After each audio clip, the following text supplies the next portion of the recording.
Bom dia, tudo bem com vocês? Opa!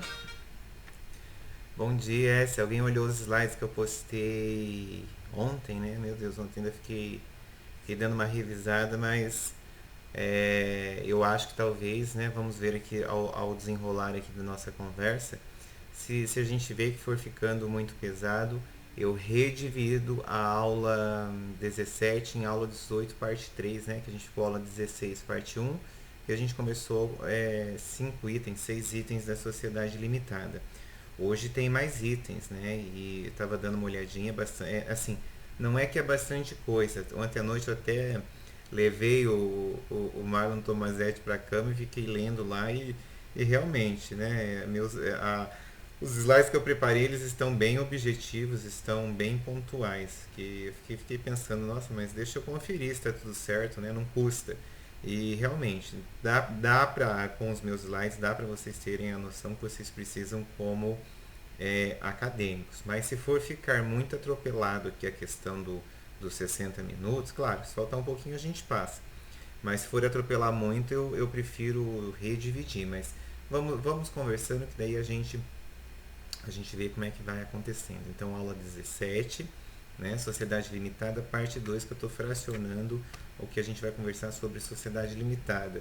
Essa seria a ementa da aula, né? Então, ainda estou no capítulo 20 do Marlon Tomazetti, né, aula 17, eu só mudei o número da aula, mas é a parte 2 da sociedade limitada. E ali sobram, olha, item 7, vontade da sociedade, item 8, administração da sociedade, item 9, relações da sociedade com terceiros, item 10, conselho fiscal, item 11, sócios, item 12, recesso, item 13, exclusão do sócio, item 14, morte de um sócio e item 15, a ação de dissolução parcial de sociedade. Então, vamos ver aqui, mas é, eu vou tentar ser o mais objetivo possível em cada um dos itens para que a gente possa cumprir aqui a nossa ementa, mas o mais importante é você ir entendendo, conseguir anotar. Então, a única coisa que eu pediria para vocês nessa aula é que vocês tivessem aí um bloco de notas, alguma coisa aí de anotação, porque são vários artigos de remissão e se você não anotar agora enquanto estiver passando slide por slide, depois talvez você tenha que voltar para assistir a aula. Então, se eu fosse você, eu separava aí um pedacinho de um A4, um bloquinho de rascunho, para ir fazendo a remissão aí dos artigos, ou se você estiver com a sua bíblia acadêmica aí, o Vademecum, vá fazendo a referência, vai pondo o clipe, vai pondo lá o post-it, porque são alguns artigos importantes que depois talvez você possa a precisar. Então, sendo o item 7 o primeiro item da aula de hoje, né? Vontade da sociedade. Então, quando nós estamos falando em uma sociedade limitada, nós evidentemente que estamos pensando em duas ou mais pessoas, né? E ali eu coloquei o primeiro travessão, vontade própria expressa pelos sócios.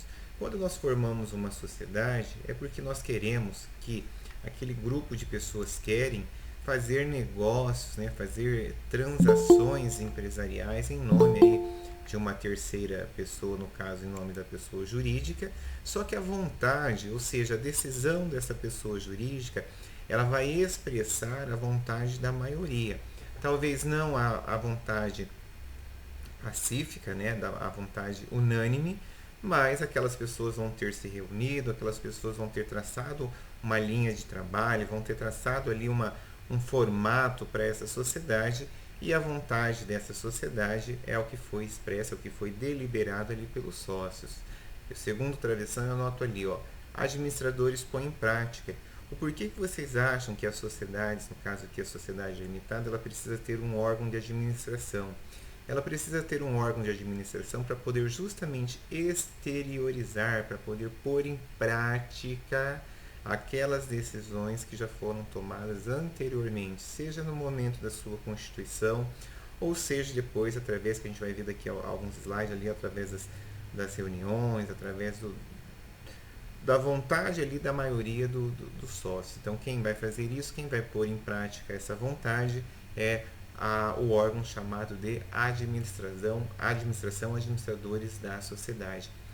Terceiro travessão, que daí aparece o primeiro artigo ali para ser anotado. Dispensa assembleia ou reunião se houver pronunciamento escrito de todos os sócios. Então, o artigo 1072, parágrafo 3º do Código Civil, diz que em uma sociedade limitada, se todos os sócios, então vamos pegar lá uma sociedade com 6 sócios, se todos se manifestaram por escrito, se todos disseram ali qual era a sua vontade, fica dispensado ali uma assembleia ou uma reunião para que a gente pudesse colher o que fosse necessário colher a opinião ali de todos os sócios. Então, isso aqui é bem importante a anotação de que na sociedade limitada, se os sócios, se todos, né, não dá para pular um, porque se pular um a gente não vai saber qual é a opinião dele.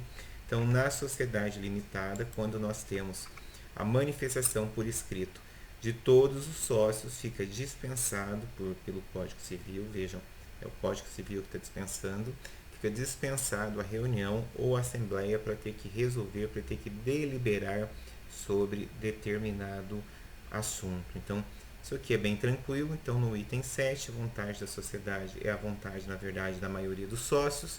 Quem coloca essa vontade em prática são os administradores. E se todos os sócios fizerem a manifestação por escrito, será dispensável a assembleia ou a reunião, de acordo com o artigo 1072, parágrafo 3º. Até aqui, tudo tranquilo, tudo muito fácil. Reuniões, né? Você pode estar se perguntando, mas o que são reuniões, Juliano? Reunião é a forma mais simples do encontro de sócios. Se eu não me engano, o Marlon Tomazetti fala que em sociedade limitada de até 10 sócios, você consegue fazer por reunião, porque o número não é muito expressivo. A partir de 10 sócios, então pensando lá numa sociedade limitada, sei lá, de 30 a 40 sócios, você precisa fazer por meio de assembleia. Olha ali, assembleia dos sócios, órgão que exprime a vontade da sociedade.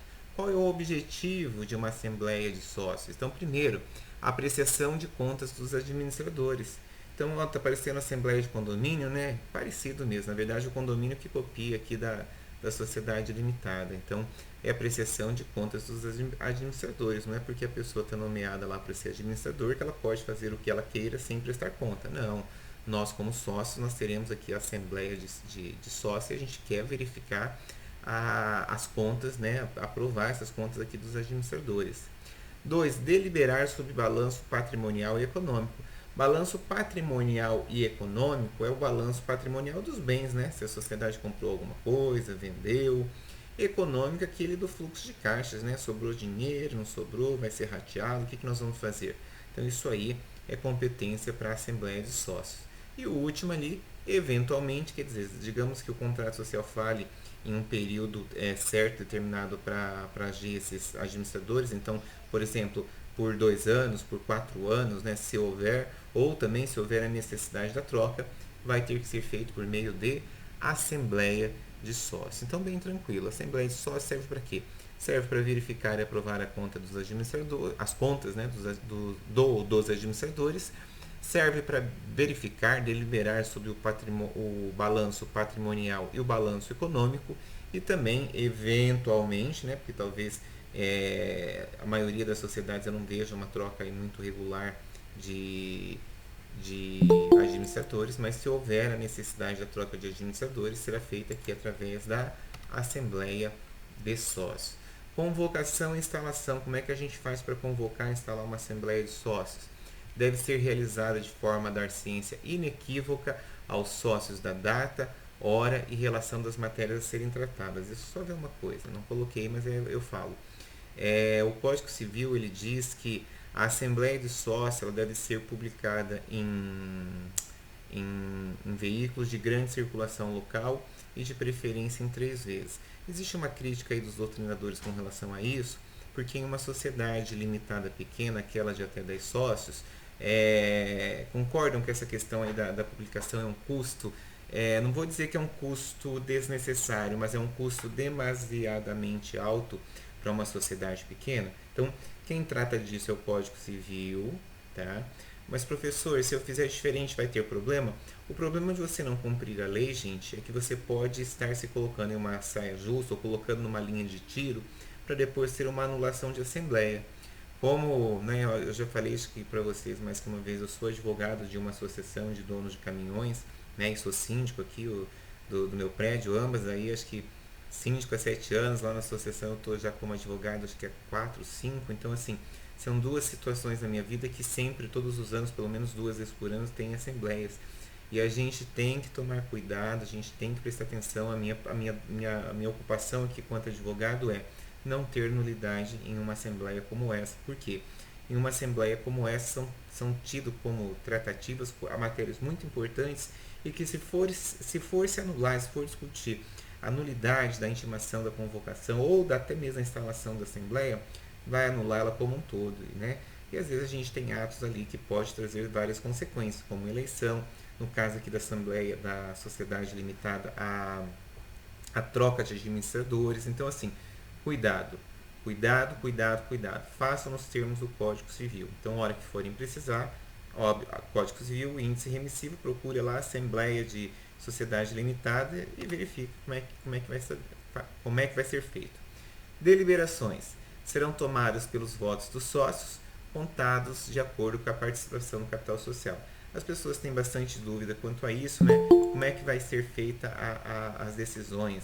As decisões são feitas de acordo com a participação no contrato social. Então anote aí no seu índice remissivo, que é o artigo 1010 do Código Civil que fala isso.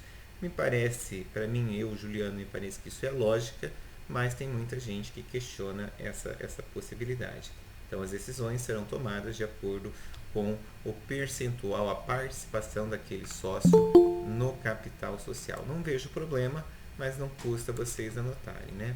Deliberações para ME e EPP. Estão lembrados daquela aula lá do mês de junho que vocês acharam uma aula chata para dedéu? Que eu falei 1 trilhão de coisas sobre a Lei 123 de 2006.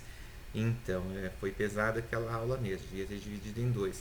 Mas pelo menos agora está gravado e vocês têm lá, se vocês fizeram download no seu computador. Se vocês não fizeram, procurem lá no meu canal do YouTube que a aula está salva lá. Então, na sociedade não, nas microempresas e empresas de pequeno porte, por uma questão de uma garantia legal, elas terão tratamentos diferenciados pela lei, estão lembrados? E com relação à sociedade limitada, quando você vem fazer aqui um cruzamento de sociedade limitada, sendo a possibilidade dela ser microempresa ou empresa de pequeno porte, tornou-se dispensável a realização de assembleia ou reunião, inclusive a manifestação escrita de todos os sócios. Então, se você estiver diante de uma sociedade limitada que ela se classifica como microempresa ou empresa de pequeno porte, não são todas as sociedades que conseguem ter essa classificação, mas aquelas sociedades que possuem, que conseguem se enquadrar nessa classificação, elas ficam dispensadas das assembleias, das reuniões e até mesmo da manifestação por escrita de todos os sócios. Prof, mas isso aí não é contra a lei, contra o Código Civil? Não é, nós estamos dando um tratamento diferenciado a esse tipo de sociedade para que ela tenha uma menor complexidade e possa atender um número cada vez maior aí da sociedade, aí desse tipo de empresa. Combinado até aqui? Item 8, olha só, meu Deus, gastei 15 minutos só no item 1, eu achando que estava abafando. Não, mas é importante mesmo, tudo que eu falei é bem importante, vocês viram que foi de forma bem objetiva e não tem como ser diferente. Item 8. Administração da sociedade. A ausência de substrato concreto das pessoas jurídicas torna-se imprescindível a intermediação por um órgão. Como assim? A pessoa jurídica ela não tem carne, ela não tem osso, então ela precisa de alguém que venha aqui externar sua vontade, concordam? Isso aí é indiscutível. Então, para que haja essa intermediação, qual a intermediação entre a vontade da sociedade e o que é externo, é criado um órgão chamado órgão de administração, que serve para que faça a exteriorização da vontade daqueles, bem como para a gestão da sociedade. Então, vou repetir isso aqui que eu acho que eu tropecei aqui no falar. Então, a administração da sociedade, como ela não, PJ, uma pessoa jurídica, uma sociedade, ela não possui braço, ela não possui mão, ela não possui boca, ela precisa de alguém para que venha aqui exteriorizar a sua vontade. Essa exteriorização é feita pelo que a gente chama de órgão de administração, que serve para colocar em prática a vontade ali da maioria da sociedade. Eu acho que eu tenho mais um slide disso. A Instrução Normativa 38 de 2017 do DRE afirma que fica facultada a criação do Conselho de Administração na Sociedade Empresarial Limitada, aplicando-se por analogia as regras previstas na Lei das SAs. O que isso está dizendo? Isso está dizendo que a partir de 2017, veja, é uma faculdade das sociedades limitadas, se não quiser ter um único administrador, criar um conselho de administração. Mas conselho de administração, gente, me parece que remete à sociedade anônima, lá 6404/76. Quando a gente está falando em sociedade limitada, eu não sei se vocês já esqueceram, se esqueceram eu lembro vocês, o que acontece? De forma primitiva, a gente usa os artigos da sociedade limitada. De forma subsidiária, ou seja, não encontrei solução ao que eu procurava nos artigos da LTDA. Eu vou aplicar a lei da sociedade simples. E ainda existe a possibilidade de maneira supletiva ou subsidiária, não sei como é que você quer colocar isso aí, que ou se você constar no contrato social, ou se você identificar algum órgão aqui, alguma situação que seja referente a SA, você também pode aplicar de forma subsidiária ou de forma complementar aquilo que foi tratado na lei das SAs e que não seja contrário aqui aos interesses da sociedade limitada, ou seja, naquilo que couber. Então isso aqui é só um lembrete, eu acho que isso aqui está certinho, de acordo com aquilo que a gente conversou na aula passada. Natureza jurídica da relação entre o administrador e a sociedade, isso aqui é bem importante, ó. Isso aqui todo mundo erra, se duvidar, até eu de vez em quando falando no automático eu tropeço, ó. Não se pode falar em representação legal ou convencional. Como assim, prof? Eu sempre ouvi, o senhor até falou que o administrador... Estão. Todos os artigos que eu falei para anotar estão nos slides. É que como a gente vai passando os slides um a um, né, e trabalhando aqui um pouquinho, se vocês forem anotando de acordo com a ordem dos slides, fica mais fácil para vocês. Se vocês não quiserem anotar agora, que só quiserem ouvir, depois eu sugiro que faça ali uma revisão aqui na aula, porque são alguns artigos, né?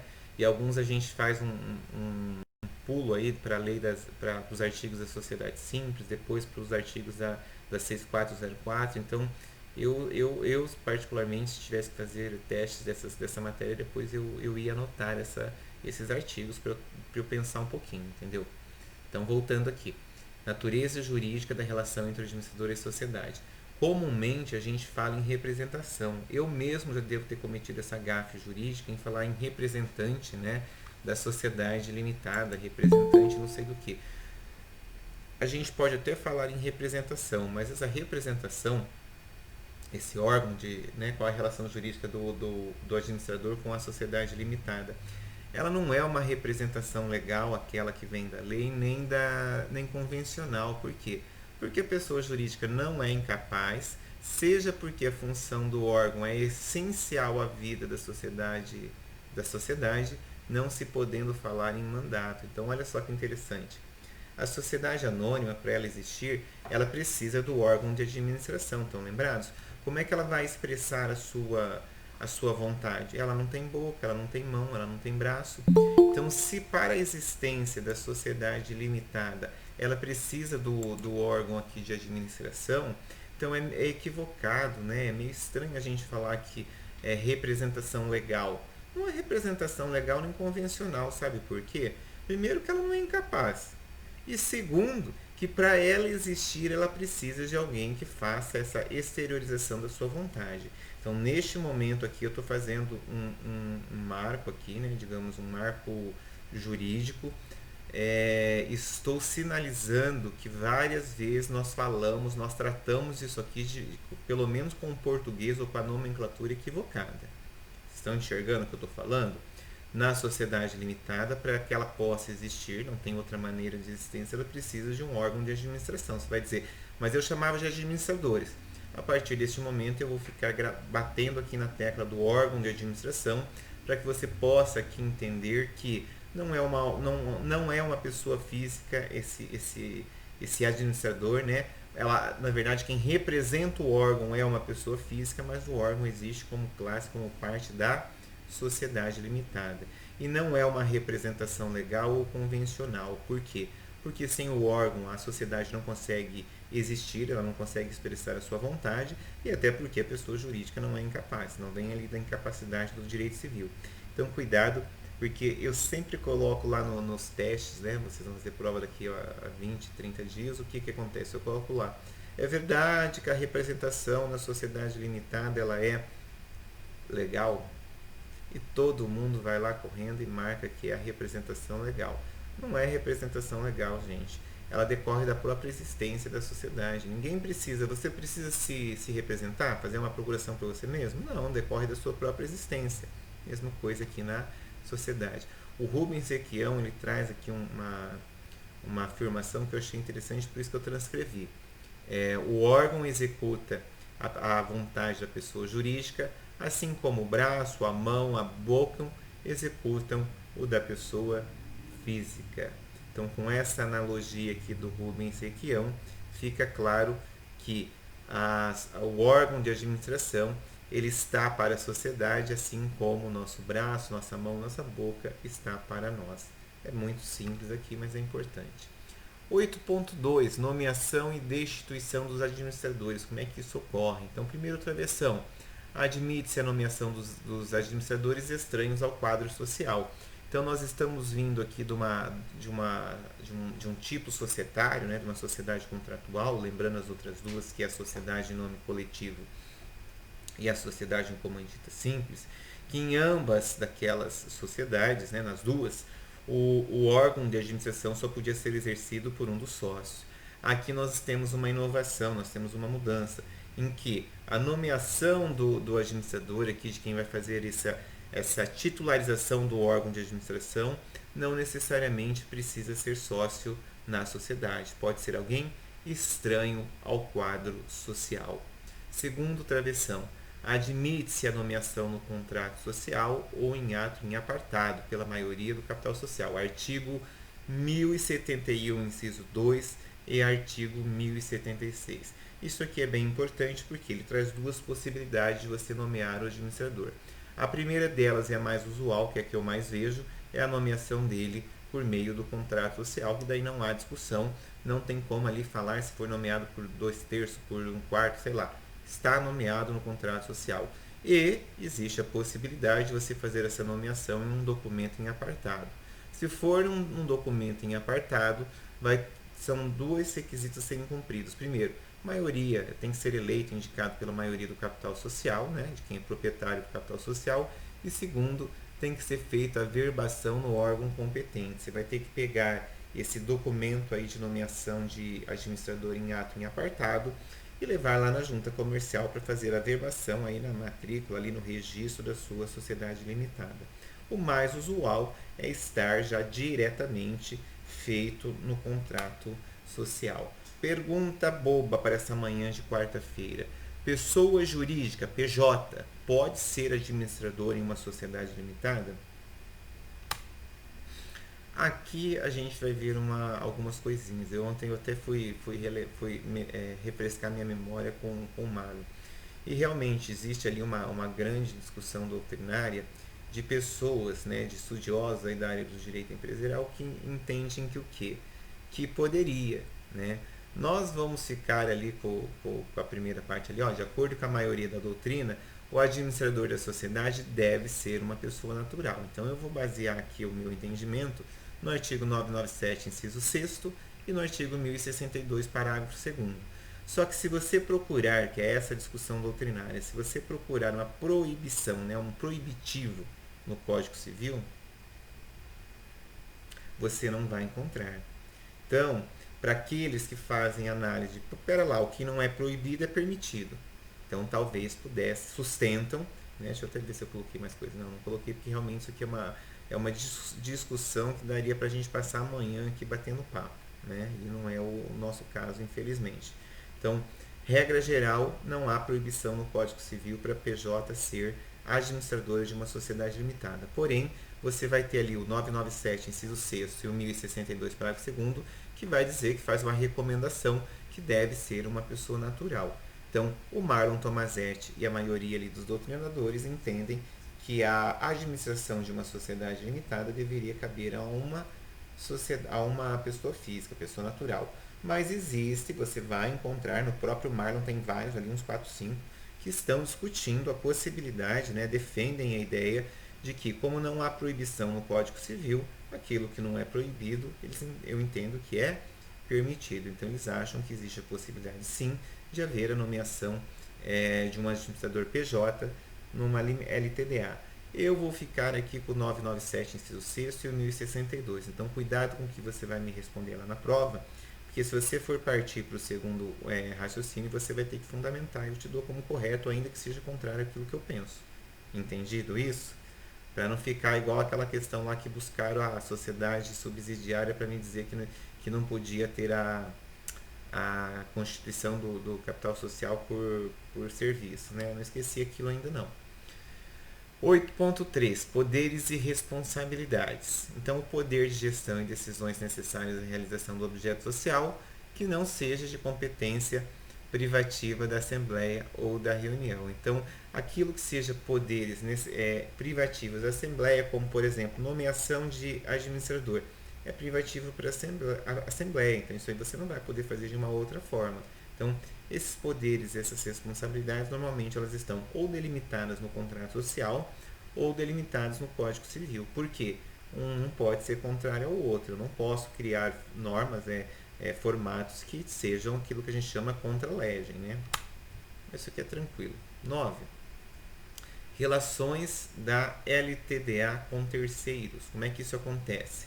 Como é que funciona a responsabilidade da sociedade? Então, se a sociedade aqui, se eu sou o administrador de uma sociedade limitada e eu venho aqui e cometo um ato de gestão, né? Eu não estou aqui fazendo uma infração legal nem extrapolando os meus poderes, eu estou fazendo um ato de gestão. De quem vai ser a responsabilidade do ato que eu estou cometendo? Da própria sociedade. E, neste caso, se é um ato que eu pratiquei aqui em nome da sociedade, um ato de gestão, não tem nenhum ilícito aqui, está tudo certo, quem vai responder por eventuais danos desse ato, ou decorrência, ou desdobramentos desse ato, é o patrimônio da própria sociedade, concorda? Não sou eu, Juliano, que vou pôr o meu patrimônio pessoal em risco, porque eu sou ali o administrador, exerço ali o papel de administrador de uma sociedade. Né? Não é o caso, mas é a mesma coisa aqui do síndico. Eu tomo várias decisões como síndico, né? Algumas têm consequências, né? Mas eu não respondo com o meu patrimônio pessoal. Por quê? A menos que, né, que a gente vai ver daqui a pouquinho. Deixa eu até ver se não é no próximo. Aqui, ó. Parece até que não foi você que montou a aula. A sociedade se vincula por atos praticados além dos limites do administrador. Então eu fui além dos meus limites como representante aí do órgão de administração. A sociedade se vincula a esses atos que eu tomei? Pergunta boa para a prova, hein? Sim, pois aplica-se a teoria da aparência para a vinculação da sociedade. O que seria a vinculação? Quem fez o negócio aqui com o Juliano entendeu que estava fazendo com o Juliano um representante. Eu já ia falar representante legal, não é representante legal.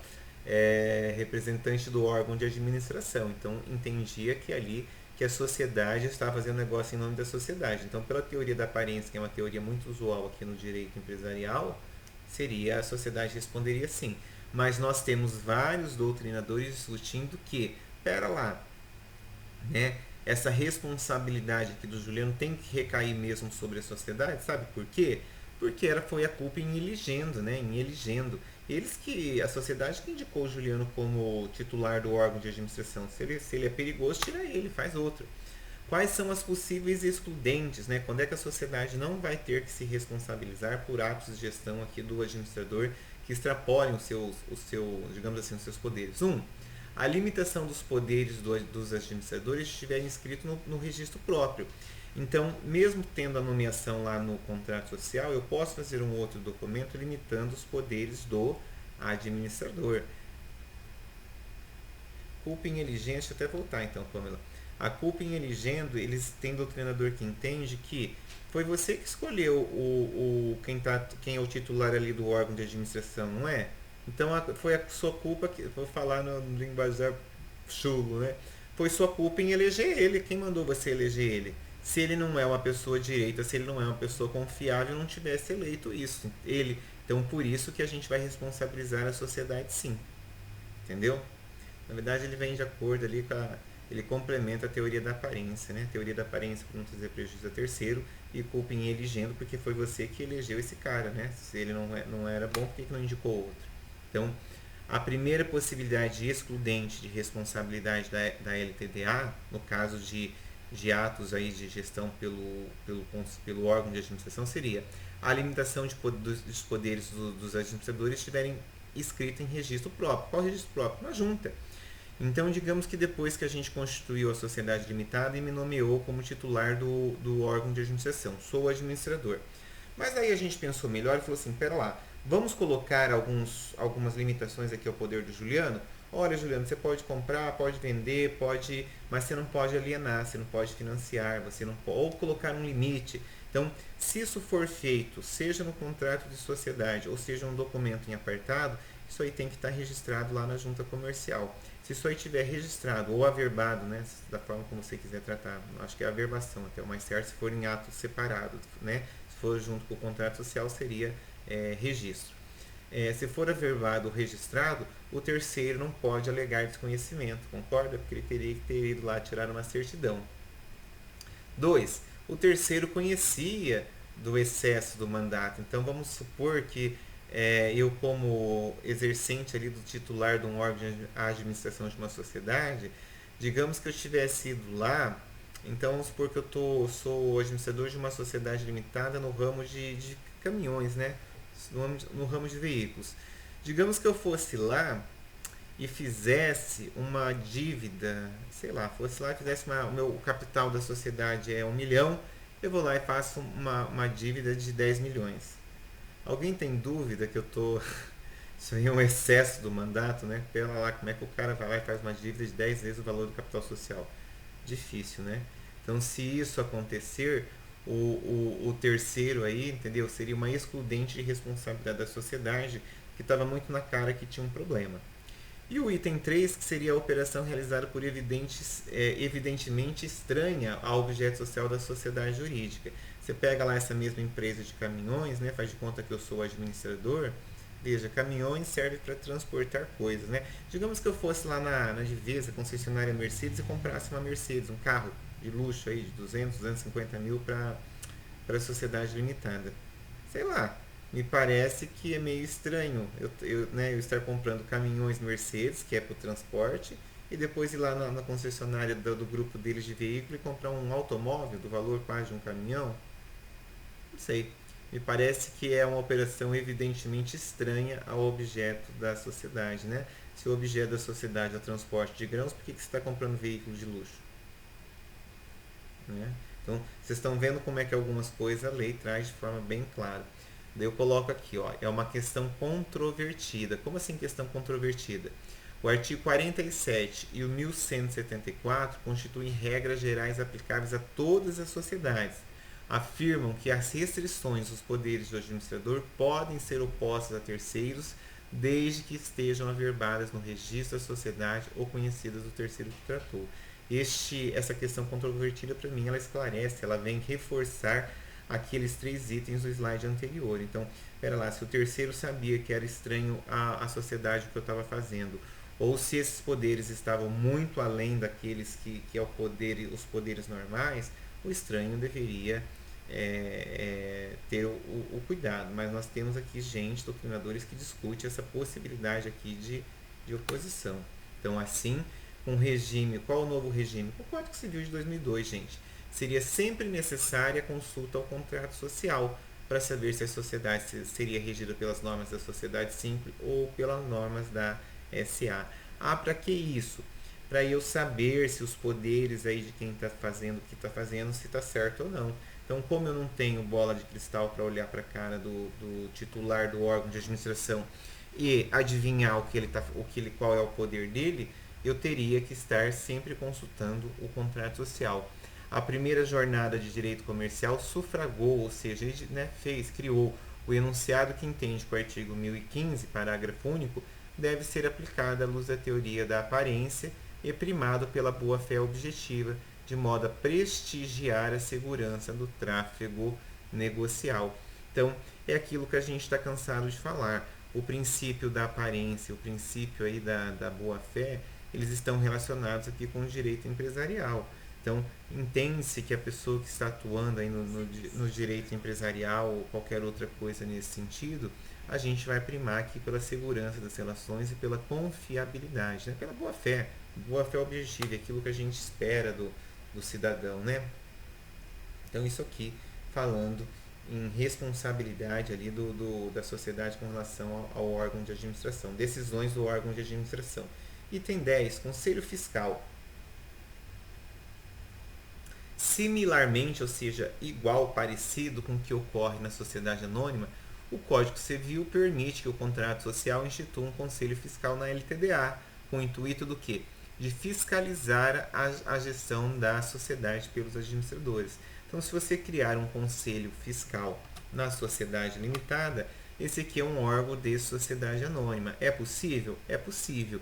O Código Civil me permite isso, mas se eu fizer isso, na verdade, eu penso que eu estou apareando aqui, está parecendo que eu estou aplicando a Lei 6404/76, que não tem problema nenhum, que é a lei das SAs. Então, toda vez que eu me deparar com um conselho fiscal em uma sociedade limitada, isso aqui está sendo copiado, isso aqui está sendo transplantado lá da sociedade anônima. Não vejo problema nenhum nisso, gente.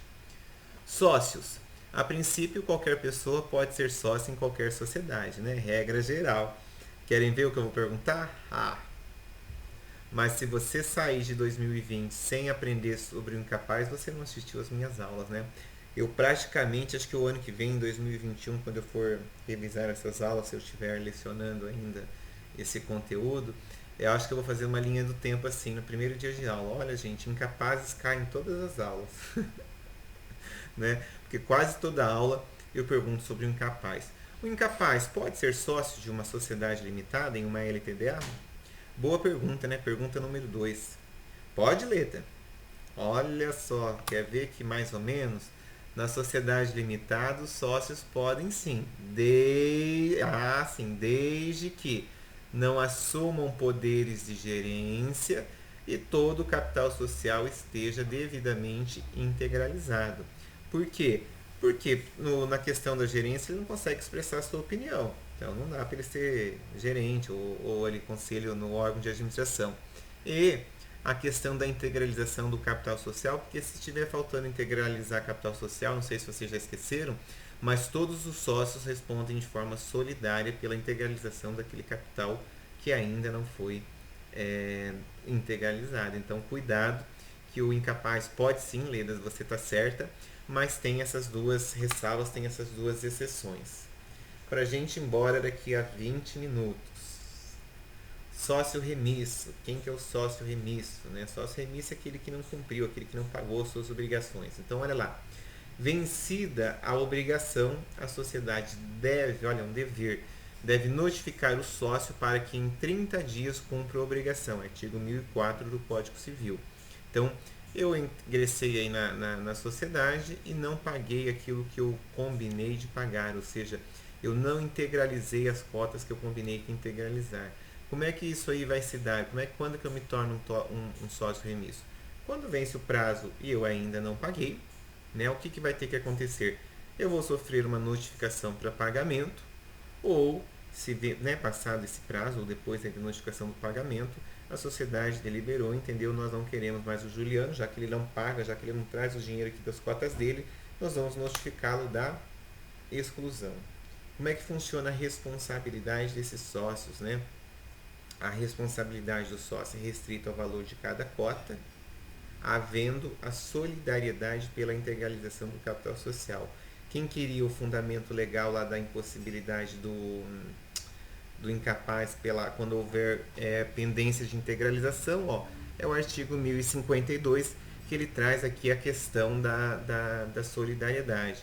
Então, 1052 diz que, havendo pendência de integralização, todos responderão de forma solidária. Quem é o sócio recesso? Entendeu? O sócio recesso, nos termos do artigo 1077 do Código Civil, é aquele sócio que vai sair, né? Então, o 1077 ele diz o seguinte, que quando houver modificação no contrato, fusão da sociedade, incorporação por outra, ou incorporação dela por outra, ou ela incorporando outra, fixado o prazo de 30 dias para o exercício de tal direito. Então, o sócio recesso é aquele sócio que vai querer sair da sociedade. No direito brasileiro, ele copiou o direito português, que traz aqui algumas situações para você poder se retirar. Porém, você já deve estar pensando assim, mas espera lá, quer dizer que eu sou obrigado a ficar na sociedade se eu não quiser? A doutrina apresenta solução diferente. Uma vez que um contrato por prazo indeterminado, a maioria das sociedades limitadas que eu conheço, gente, são sociedades formadas por prazo indeterminado. Assiste ao contratante, ou seja, é direito de quem participa de uma sociedade como essa fazer o quê? Denunciar o contrato, ou seja, eu não quero mais ficar aqui nessa sociedade. Então, a doutrina entende que, como o Código Civil permite essa questão da denunciação do contrato, e quando a gente se trata em uma sociedade por prazo indeterminado, a gente aplicaria aqui também na sociedade limitada, ou seja, eu não sou obrigado a ficar o resto da vida sendo sócio de quem eu já gostei ou de quem eu não gosto mais. Eu posso vir me retirar. O que a lei trata contra a sociedade simples, porque vocês estão lembrados que a gente aplica de forma subsidiária a lei da sociedade simples?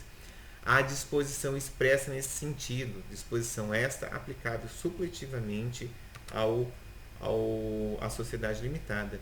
Trata-se de aplicação ao princípio de que ninguém é obrigado a ficar preso a um contrato toda a vida, não se podendo cogitar a aplicação das regras das sociedades anônimas, na medida em que essas não têm natureza contratual. As sociedades anônimas, gente, é uma sociedade por ações que a gente vai estudar ainda. Então, nesse caso aqui da denunciação da saída aqui do sócio, a gente não consegue aplicar a lei das SAs, por quê? Lá é uma sociedade de capital, lá é uma sociedade institucional.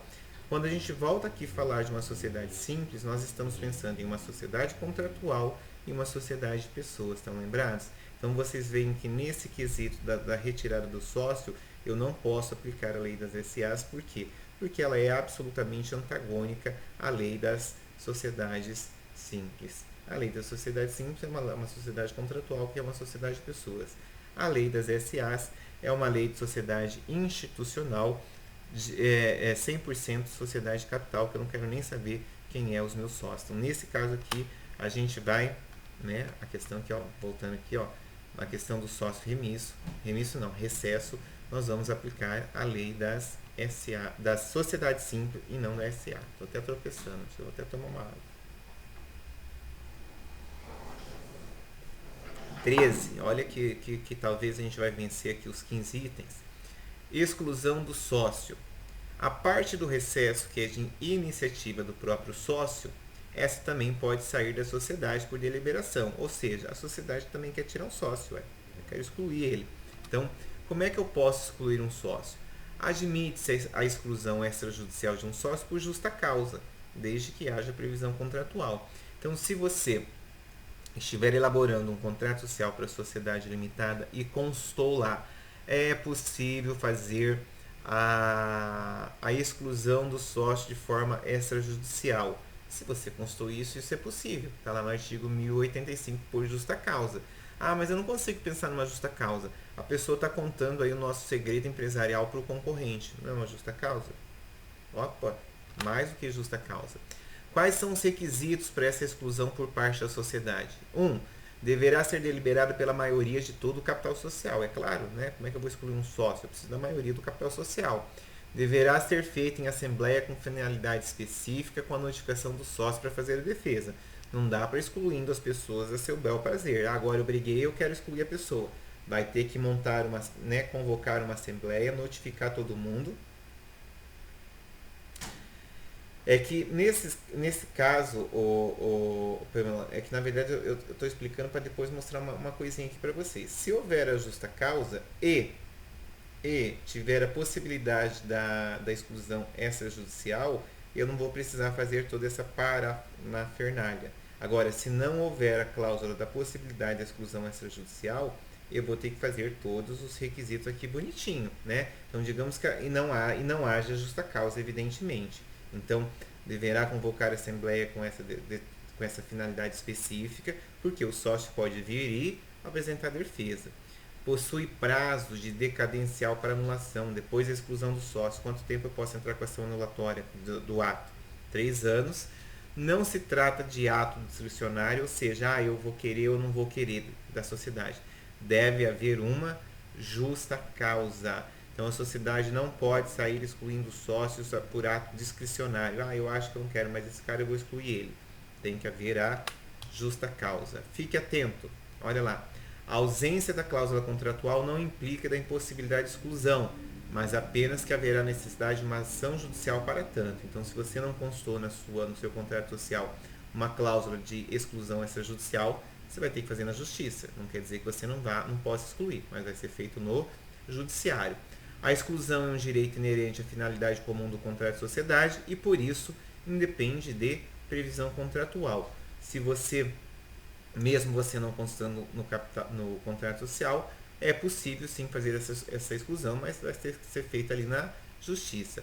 A presença ou não da previsão contratual influenciar apenas na forma de exclusão, judicial ou extrajudicial, e não nessa questão se é possível ou não é possível. Se tem cláusula e houver justa causa, dá para fazer extrajudicialmente. Não há cláusula, e tem a justa causa, vai fazer na justiça. Por que precisa de justa causa? Porque de outra forma você não consegue fazer isso. Curiosidade. O mesmo raciocínio deve ser aplicado para a exclusão de sócio majoritário. Por quê? Pois em relação a este, não será alcançada a exigida do capital social para deliberar a exclusão de um sócio extrajudicialmente. Já que eu preciso de maioria para poder fazer a exclusão de um sócio extrajudicial, o sócio majoritário eu não consigo fazer dessa forma. Por quê? Porque ele é maioria. Então, se eu não consigo fazer dessa forma, que é o extrajudicial, o sócio majoritário obrigatoriamente terá que ser feito o quê? Uma ação na justiça e o juiz vai deferir a sua exclusão, ainda que seja por justa causa. Para a gente ir embora daqui a pouco, faltam só 2 itens. Morte do sócio. No capítulo do Código Civil sobre as sociedades limitadas, não há qualquer regra sobre implicações do falecimento de um sócio, ou seja, eles não tratam desse assunto, devendo ser aplicados de forma subsidiária às disposições da sociedade simples, que impede de pleno direito de transmissão dos sócios aos herdeiros.